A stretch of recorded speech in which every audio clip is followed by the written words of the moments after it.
Hi, and welcome to the Convey Culture podcast. I am so excited for this episode. I have Breland Reed with me, and part of the excitement of this journey is to talk to an HBCU student, just finished freshman year at an HBCU, Howard University specifically, is also pre-med, so we'll touch on a little bit about the experience of Black people in medical healthcare and choosing that career field. But most excited to hear about his transition from West Coast to East Coast, what that looks like from a Black culture perspective. But I never want to tell someone else's journey, so I'm excited to have him today to do his own introduction and his own journey. So Breland, you want to tell us a little bit about how you'd introduce yourself to a stranger or a group of people you really want to get to know you well? Okay, so at Howard, we do these things called like our Howard introduction. It's basically just like we tell them like our name, our major, and our class. So my name is Breland Reed. I'm a sophomore biology major on a pre-med track with a double minor in chemistry and political science. And I'm also the 2023-2024 social activities chair for the General Interest Social Club Incorporated. Excuse me, like receipts right at the beginning of the podcast. Yeah. Well, wonderful. I'm excited to hear more about your story. But first, what does Black culture mean to you? Well, to me, Black culture, like it's everything because like if you look at music, you look at fashion, you look at art, like everywhere you look, you can find a Black artist or a Black person who's had a significant impact into that. So I believe that Black culture is everything. And like even though people may branch out, like we always can come back together and appreciate what other people have been doing. I love that. That is the beauty of it. Like it's interwoven into so Yeah. much that there's no way to say anything you pull up from a pop culture scene or anything culture, there's a fingerprint of Black culture on it. Yeah. And that makes it beautiful, especially in times of pain. You can always lean back into that. It's like, wait, Yeah. our culture is everything. I love the way you put that. Do you feel a strong connection to your cultural identity? I do, and I definitely believe that going to an HBCU has like improved that connection just because like I'm around people who look like me and who all have similar goals. Like we all came to Howard for the same reason, to get education and better ourselves. So I think just like being around that, getting different perspectives from other Black people, like, it's definitely made me closer to my culture. And how was that decision? You had a lot of options on the table where you wanted to go to school, and you were Yeah. pretty adamant about an HBCU. So how did you get to that decision, especially living on the West Coast where there aren't really any HBCUs on the West Coast? So how did you make that decision? Well, for me, that decision, it was really like a spur of the moment decision. Like I could have stayed home on the West Coast and like played sports or something back home, but like I wanted a new experience, and just like growing up in California is like I was never around like people like Black people who really want to like elevate themselves. Like they were all kind of complacent, and so I wanted to just go somewhere else to see like what it would be like on at an HBCU. And so that's kind of why I chose Howard. And you grew up in Stockton, California, which, and not to put any disrespect on Stockton, because there is some government officials making a big difference in Yeah. Stockton, but it has one of the top murder rates in there. It is a difficult place as a Black man to grow up, navigate, and then break out of. So Yeah. that journey to an HBCU was even more important for you, I'm guessing. But what are the big cultural differences you found being from Stockton and then going to Washington, D.C.? So completely different cities, areas. Well, like it's really weird on the East Coast growing up in the West Coast because like one, like I can't find a beach anywhere near me in DC, and then like the city's like a lot more compacted. Like a 5 mile radius in DC is completely different than a 5 mile radius in Stockton. Like it could take you like an hour to go 5 miles in DC, whereas in Stockton take you like 15 minutes. So it's a lot of that. And then the people are really friendly in DC too. Like they're very welcome and open to just about any idea or suggestion. Like as long as you bring it across them in like a respectful tone. Like I feel like the people on the East Coast are a lot more respective and open compared to the people on the West Coast. Like they're kind of like, I wouldn't say like afraid, but it seems like people on the West Coast, they're kind of like, a lot of them are stuck in their ways, at least where I grew up.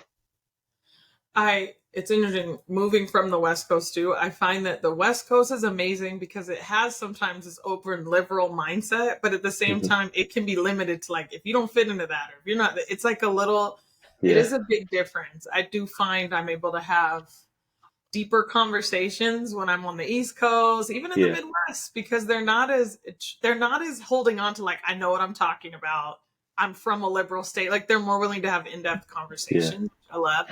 not disparaging the West Coast. I love a beach. I love the humans. But yeah, it's a different energy for sure. Yeah. Hmm. What do you think is a common cultural stereotype or misconception that you battle a lot? Like even the trope of an angry black male or having to move about the world with some of the tropes and misconceptions. So what is something you face quite a bit? I think like the biggest one that like I would have to say I deal with is just like having tattoos and earrings. Like they see that as like, oh, you want to be a rapper, you're a hoodlum, blah blah blah, and it's like some people like I just personally like, I like my tattoos just because like I consider them like art pieces, and so like I feel like that's just like a way to like show art and things that I symbolize and hold dear to me, and like I just express them on my body. So that's what I consider tattoos. Like I don't see it as like something degrading. Like Yeah. like me having a tattoo on my arm, my leg, my foot, wherever I put it, it's not gonna stop me from doing the work I need to do. It's not gonna affect like my education in any way.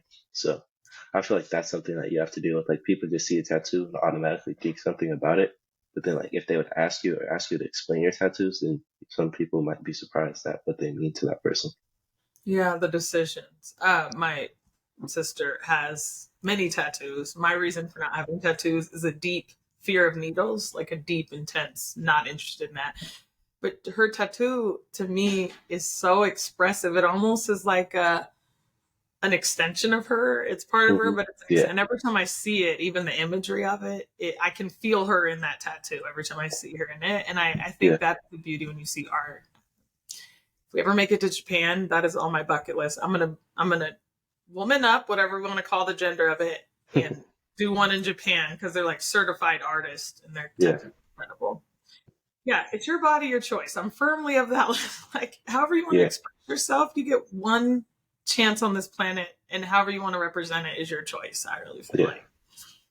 I definitely. do agree, though, it becomes as you go into the medical field, depending on what doctor you become, you do deal with that. Like, how do Yeah. your patients respond? I would hope by the time you're out of medical school, they'll be over it, right? Gotta hope. Yeah, like I definitely do see my generation as like one that's pushing change and stuff, like in all ventures. Like I know people that have like internships on Wall Street this year as freshmen with like full tattoo sleeves and stuff like that. And so like I definitely do believe that our generation is gonna be like the one that like makes a lot of these things more acceptable. Like me personally, like I like told myself I would never get one that goes past my suit or my watch band. So Yeah. just in case like someone isn't comfortable, like my lab coat or whatever, or if I wear a button down, like they wouldn't Yeah. know I had that tattoo. And it's identifying marks. Yes, I understand both ways, but also I do agree it's becoming more acceptable. You probably don't even remember this in your generation, but having nails that were long or used to be like a full no go. And I actually feel like Yeah, your generation entered the workforce with blue hair and nails and didn't care. And so yeah, now it's acceptable. However, I find that when white culture adopts something, if you even want to call that culture, but hmm, when they adopt something, suddenly it's acceptable. So I think the same with tattoos. I'm seeing a softening there as well yeah. because you're seeing a lot of other people make that decision. What other ways do you see your generation driving cultural change?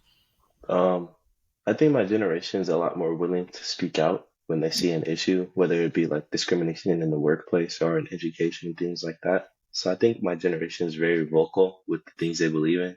And so I believe that that's going to bring about a lot of change, especially as like the people that hold the power in like the Supreme Court and things like that, as those people begin to pass away. Yeah. Like the next generation that begins to replace them, hopefully it'll be like a more open-minded, younger set of people that are more willing to see the issues that affect people of all classes and all races, all genders, all identities, rather than just focusing on one group or one specific type of people. So that's beautifully said. That's all my faith in your generation. I think mine is like starting. This millennial is like starting, Yeah, but to watch Gen Z be completely unapologetic about it and like, listen, no.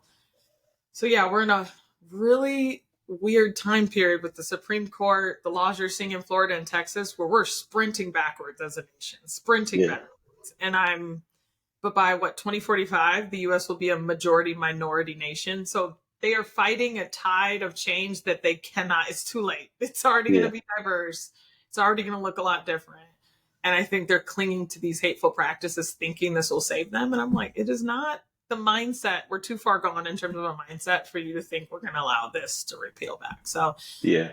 that's my pause. Because like even with the Obama administration, like Yeah. they barely just started to like begin to advocate for pride and LGBTQ plus people. And it's like it's barely been what 10, 15 years since Obama was inaugurated, and now they're already trying to reverse that, which I personally like disagree with because like you should be allowed to do whatever you want, practice what you want. Like how they were saying businesses are able to discriminate now. I don't think they should be allowed to because like whatever a person does like outside of my work, like say if it was my business, like whatever they do with their partner at home or whatever they believe in, like that's not going to affect me ever as long as they come into my workplace respectfully, and like they're not like disrespecting, causing damage to my property, driving off customers, anything like that. Like I don't care what they do, you know. Like we're just humans at the end of the day. We're going to treat each other with the respect that we deserve.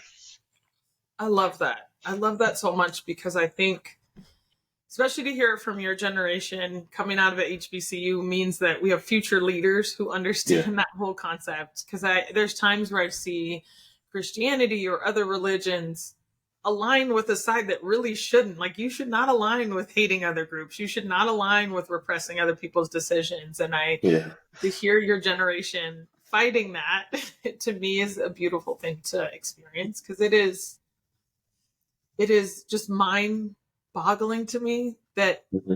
someone thinks that it's okay to control another person's decision. Like, why Yeah. do you think that's okay? It is, um, it's unfathomable for me, I guess, in a lot of ways, especially Yeah. I at a definitely agree. business level. It's money. Go in, buy the thing, leave them alone. Like, why is this going?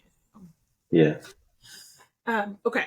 So a little bit about marketing. We talked about, actually, before we jump into that, I want to hear about the Society of Drew. Am I saying that right? Society of Drew? The Gentleman Drew Social Club Gentleman Incorporated. Drew. I want to hear about this. Okay, so actually, these are my dog tags that we got after we finished, and so they say our name and our organization, stuff like that on them. And so, the Gentleman Drew Social Club Incorporated is an all-male freshman organization founded at Howard's campus in 1982 on Wow. the principles of scholastic achievement and brotherhood. And so basically, it's like a mentorship organization. So where like the older brothers who have already crossed, they come back each year to introduce a new edition, and then they help those younger brothers in the organization with like their school. They help them make connections, things like that. You know, mentor them, guide them, help them get like scholarships, things like that. And then like with the help them with internships as well. And so basically, it's like a mentorship program where each year after you like as you get older, you always reach back and help the freshmen just to advance themselves. And so like we have a very deep alumni network of people who are in like all types of fields. And like one of our older bros, Blake Van Putten, he was recently on the Forbes 30 under 30. So it's like we have a Wow. lot of good bros doing a lot of good things across the like just across the world. So that's basically what we do. What a good program to be in. Because Yeah. your friends in college are your friends for life. Like all of my friends in college and my network in college are my lifetime friends. And so these people will be with you to life. You've chosen wisely to reach back as you rise with these people. That's exciting. Oh, good choice. See, that's a good choice. That's what I'm talking about. Your generation make these. Yeah, I know you get a bad rap. They like talk about Gen Z, but you may move differently. But I feel like there's some effectiveness in the way you're moving that Yeah. allows you to set up for a better thought out future for sure. Good. Yeah, definitely. All right, we'll move into a little bit of social media and brand and marketing because I feel like that's such a big part of culture. And a lot of times is what you're seeing, what you're consuming. Do you think brands and marketers are doing a good job catering to young adults like yourself? I think they are. Like seeing like how they're collaborating with like a lot of the popular music artists and Mhm. athletes, like those are the people that we really see at the forefront. And so like seeing them and then like those collaborations, like, this brand's kind of interesting. I'm gonna check that out because they see like this person wearing it or you know. And so like and then especially like promoting the stuff on like TikTok, Instagram, stuff like that, running those ads to see like you're not like you don't choose for it to pop up, I guess, but like it'll pop up and you're like, what is this? You know? So I think that they're definitely being able to use social media to market people because like it's such a big factor of their everyday lives that like TV commercials and stuff like that, like most people don't even have a TV subscription anymore. So like Netflix, Hulu, Amazon Prime Video.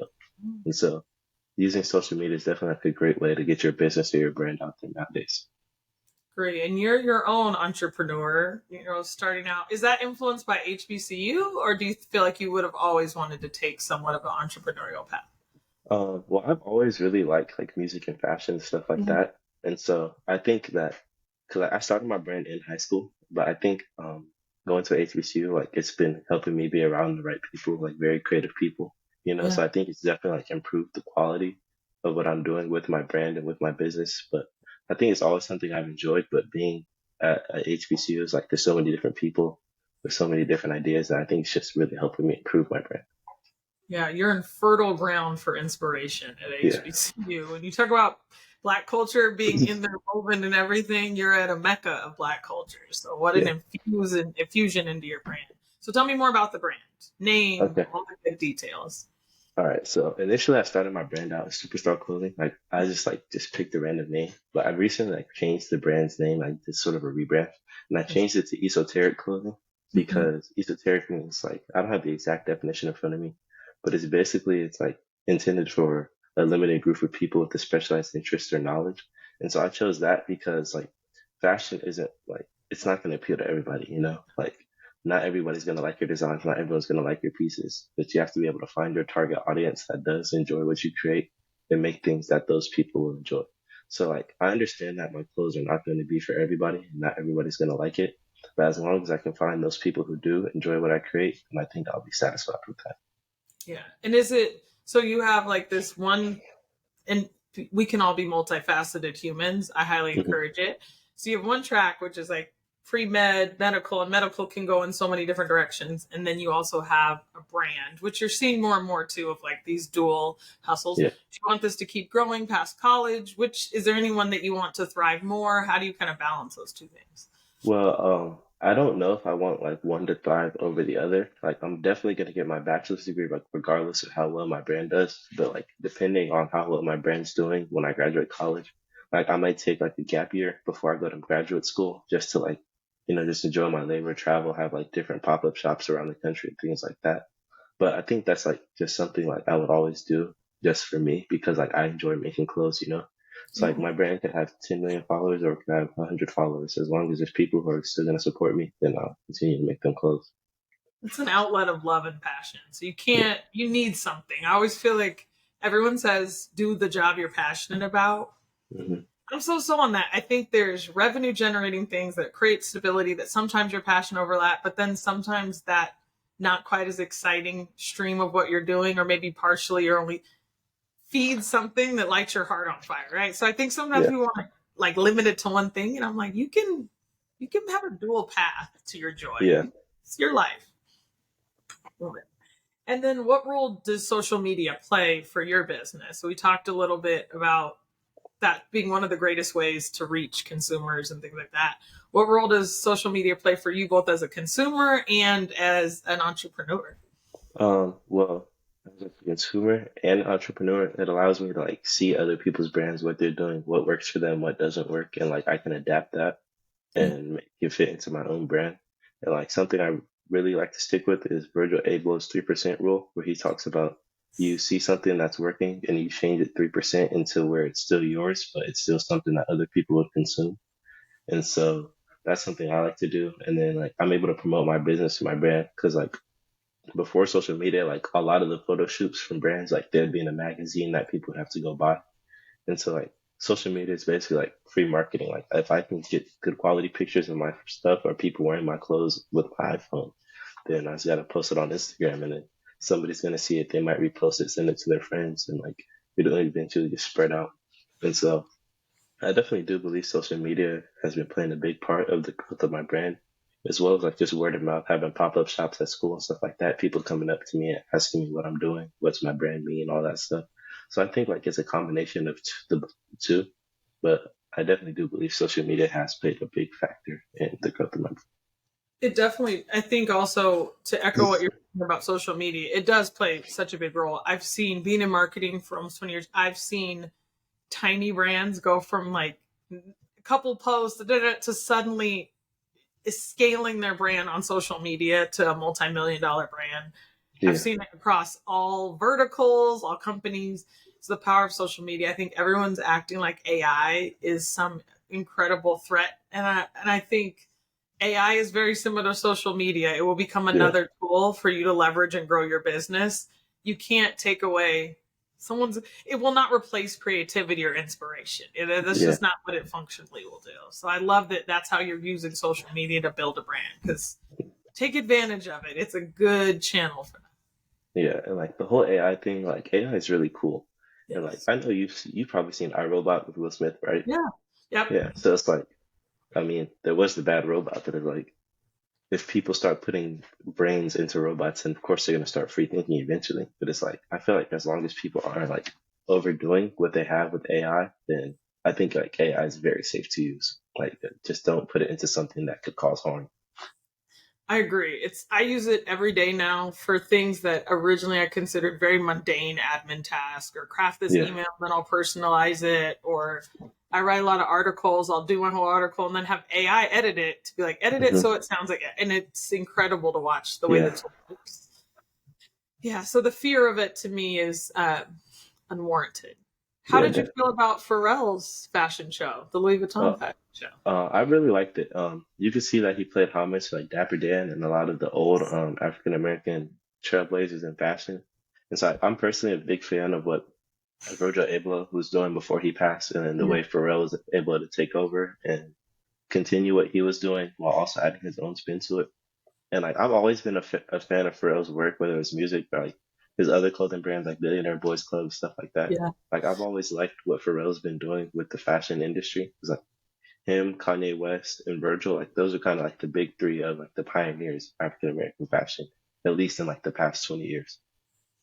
I agree. I mean, and I will always, to you already named him, but I will always give credit to Dapper Dan. And I'm drawing a blank on her name, but she's been a long time stylist and designer for a lot of rappers and over a long time. And she was also heavily influential in kind of some of the trends. But Hmm. I feel, to your earliest point about Black culture being everything, Pharrell did such a good job infusing Black culture from the music as they walked down to Yeah, styling to who he chose to run it, models, who he had sitting in the front row was definitely like, hey, yeah, Louis Vuitton is, and I feel like it was one of those great moments where a lot of times we see our culture co-opt, but then hmm, we're not anywhere involved in it. And to see all of our culture leveraged and of course included in it, but not co-opt to where we weren't present and included and involved.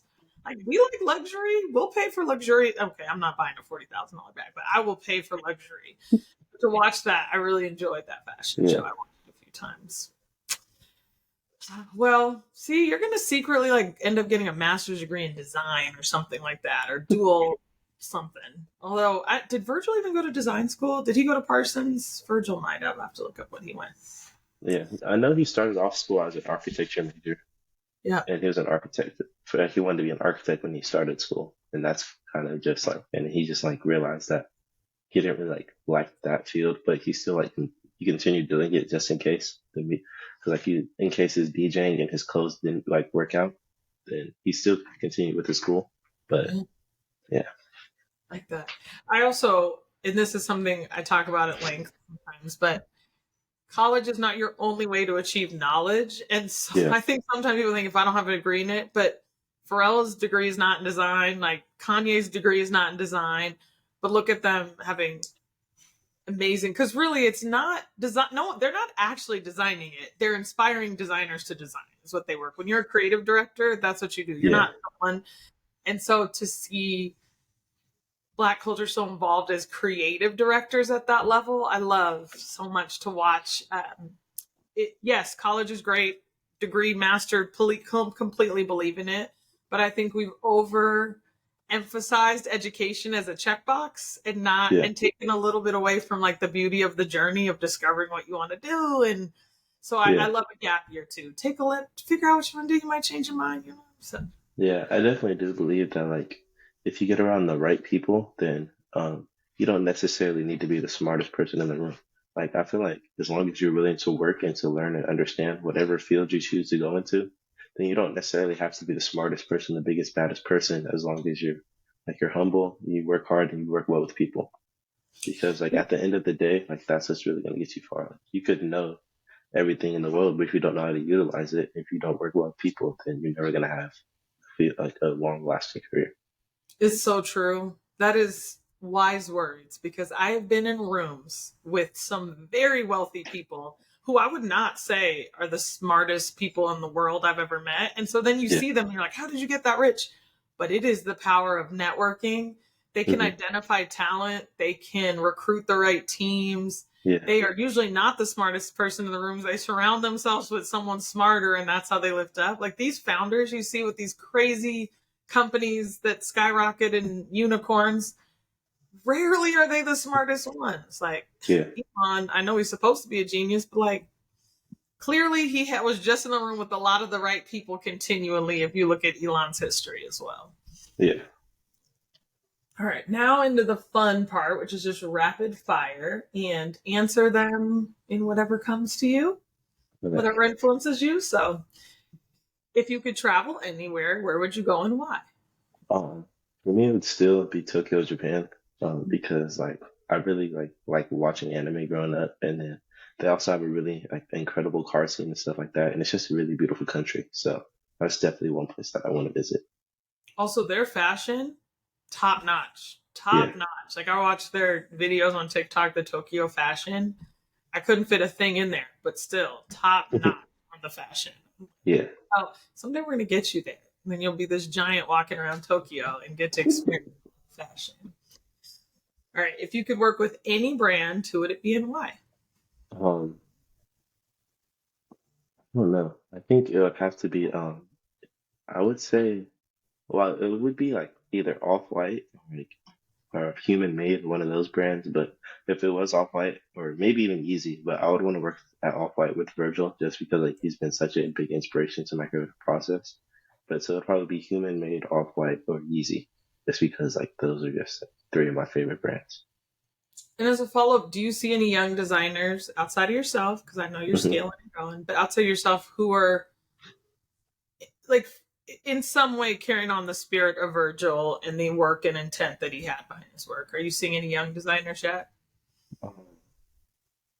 It's weird. So like Mhm. a lot of the stuff, it's like what Virgil did was definitely like really unique, you know?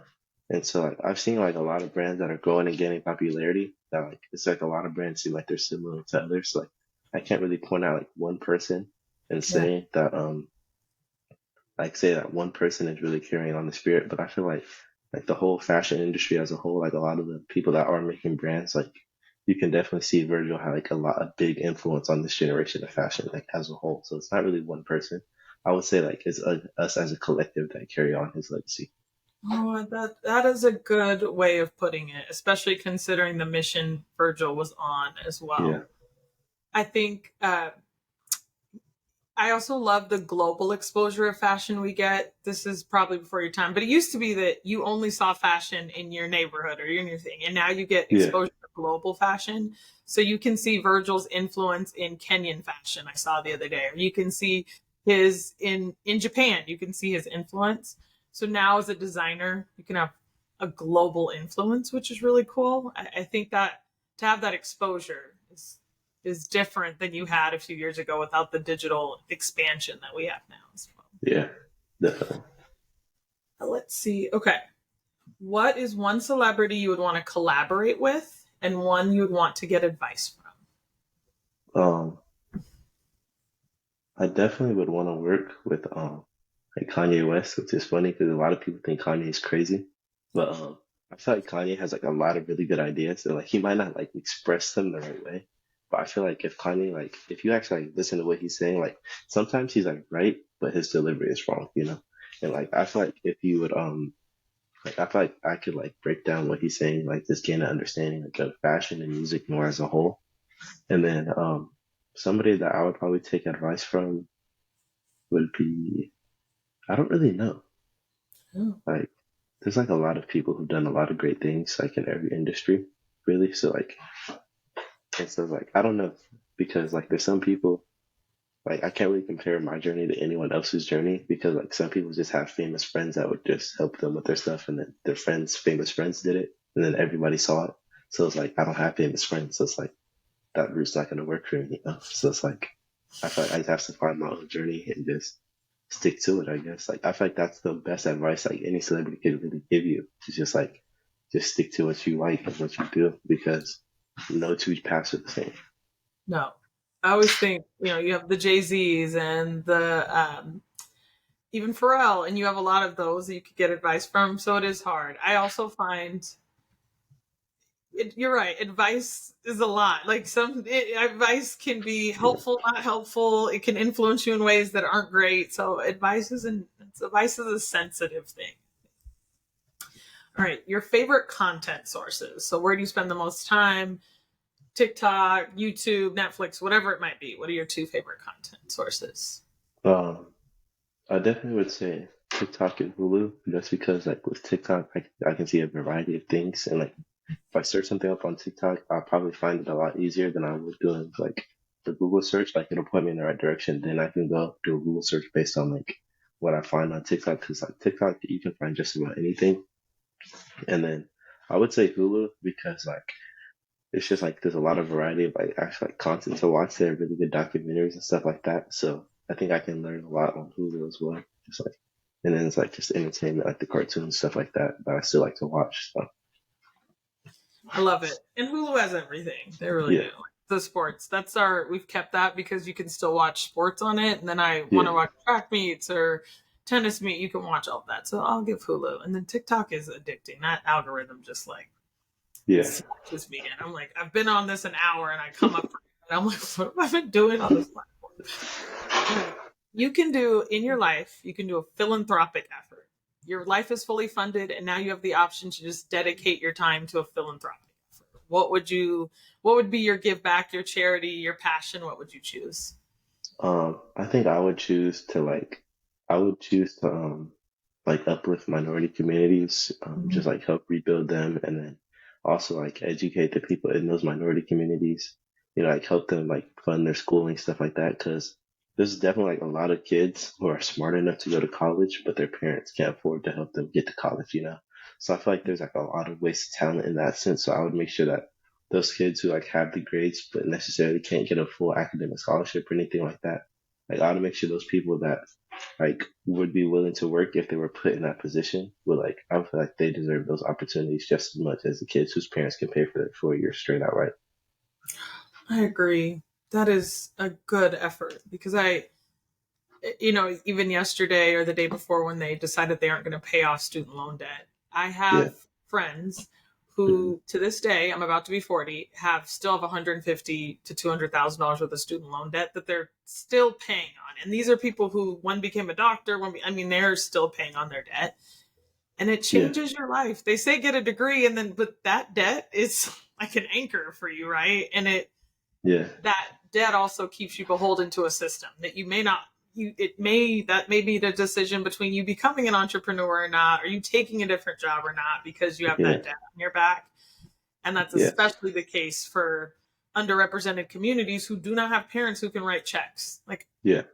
that And idea that like someone is just I'm like, whose family is that? Who's doing that? So yeah. And so like that's definitely true because like the tuition's going up at like every school every year. So like if yeah. you do want to go to like a private institution, it's gonna be around $60,000.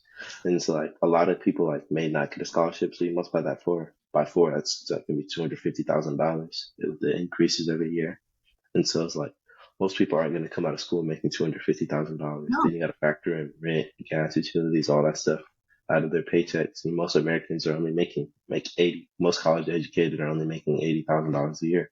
And so it's like they have all these other things to worry about. And on top of that, they still have to pay back this $250,000 that they took out to start their journey in the first place. That's So crazy. And you know that as a Gen Z, but millennial generation, oh, they were like, you must go to college. That's why I think millennials carry so much school debt, because everyone's like, you mhm, must go to college and you must do this and you have just take a loan, it won't matter. And now, 10 years later, some of the debt we're seeing. And I remember being really bitter at one point with just being a student athlete and the wear and tear on my body. And then mhm, now I am in such a spirit of gratitude about being a student athlete because I don't have debt. And that yeah, changed the trajectory of my life and decisions I've been able to make. And I've been able to make six figures because I was able to make brave decisions because we didn't have that debt on. Yeah. And so that is, college sports has its own complications and things. Although with the new NIL agreements, I feel a lot more hopeful for athletes and some of the power they have to leverage their own brand work. But Mm. I agree with you on that one. Anything I should have asked you that you want to tell about yourself or anything else on your heart? Not really. I think like if like one thing I would share to like the Yeah. people would just be like just don't be afraid. Like people are always gonna have something to say about what you do, like no matter what you do. Like you can see like music, fashion, politics, whatever. Like no one's ever gonna be 100% on your side, you know. So it's like you have to take your constructive criticism because there are people who are gonna say like no, don't do that, but it's to help you go on a better journey. But I think like the best thing I would say is just go for it, you know, because there's always gonna be that one naysayer in the crowd. You could have 99 yeses and one no, but if you let that one no stop you, then you might not get anywhere. So I think you just got to keep pushing, just keep going regardless. You hold on to that because people will give you advice, to your point about celebrities. People will give you advice at many different stages in their life. Mm-hmm. And we only can give advice from our own perspective, right? And that Yeah. perspective was our personal journey. So I don't believe you should give marriage advice to people, parenting advice to people, because it's such a personal journey. Yeah. But that is well said, because people will take you off your. I can't tell you how many times in life people are like, you can't. My dad many times like, you have an Africana studies degree. What job are you going to get with that? Have not had a problem securing employment. So you just never know, Yeah. but people will mess with your head on things. And he's gotten over it. He's fine now that I had a secure job. But at the time, he's like, why would you do that? So Yeah. in the end of everything goes okay. Well, Breland, tell everyone where they can find you. How do they follow your brand? All the good stuff, so they know how to get a hold of you. Well, I don't know if you can put like links in your podcast bio or whatever, but Absolutely. I can send you like my brand's link. But my personal Instagram is just 24 Breland, and then my brand's Instagram is esoteric.dc. And so if you want to follow us on Instagram, then you can do that. And that's pretty much what I use. Like I'm trying to work on getting TikTok like for my brand, but I don't really know what to post on TikTok yet. Like I never really been like a TikToker. A lot of So work, huh? yeah, like posting on TikTok's a lot harder than it looks. But Isn't it? Like yeah, editing those videos takes time. And that's why when creatives in my industry are all like worried about AI, I'm like, your problem is not AI. Your problem is people like these 20-year-olds who figure out how to do all these crazy videos and graphics. That's your problem because they're coming for you. It's complicated. All right. Well, then I'll make sure we link so everyone can follow you, support your brand, support a Black-owned brand run by an HBCU student. So we'll make sure that we put it in the comments so everyone can follow. And thank you so much for being my guest today. It was an absolute honor to speak with you. You have such a bright future ahead. We'll have to do like a recap in 10 years when you're like own your own design company, fashion brand, a PhD research doctor, whatever that looks like for you. It will be a beautiful journey. So thank you. thank you for having me. Mm-hmm.